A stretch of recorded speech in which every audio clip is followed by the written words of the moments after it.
Hi hello everybody. New model TVS auto, electric auto అయితే తీసుకున్నాను. మా ఊరు బండి మాత్రం కొట్టుడు కొడతాను. ఛార్జింగ్ కూడా బాగానే అవుతుందట, అంతా బాగానే ఉన్నది. కానీ ఆటో మాత్రం బాగానే పోతుంది.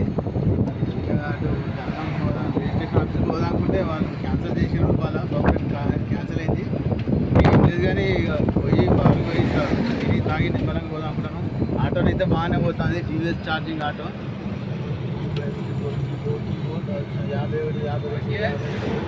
పికప్. డ్రైవర్ సీనియారిటీ డ్రైవర్, చాలా సీనియారిటీ డ్రైవర్. ఈయన పేరు రాజు అంటారు. ఈయన తీసుకున్నాడు మొన్న కొత్త ఆటో. ఈయన కూడా తీసుకోవడానికి రెడీ ఉన్నాడు. ఈయన పేరు ప్రభాకర్ అంటారు. అని మనమే తీసుకుందామంటే మన దగ్గర డబ్బులు ఎత్తలేమని మనం తీసుకుంటాం. భయ్య ఎవరైనా అప్పు సాయం చేసేటోళ్ళు ఉంటే మంచిగా, దాతలు ఎవరైనా ఉంటే కొన్ని ఇష్టలు తీసుకుని నడుపుకుందాం అనుకుంటాను. ఎందుకంటే పైసలు లేవు కదా, అది అట్లా అని. ఇది మాత్రం Hyderabad Warangal highway road.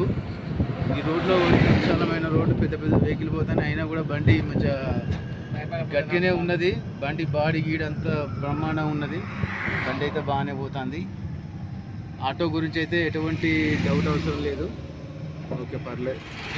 TVS మేము ఏదో అనుకున్నాం తీసుకునేటప్పుడు, కానీ ఇప్పుడైతే బాగానే ఉన్నది. బండి మంచిగా పోతుంది. పోయిన డ్రైవరు నవ్వుతాను చూసా, ఛార్జింగ్ బండి అని నవ్వుతాడు. ఎందుకంటే పెట్రోల్ డీజిల్ లేదు కదా, ఛార్జింగ్ పెట్టుకొని పోదామని నవ్వుతాను.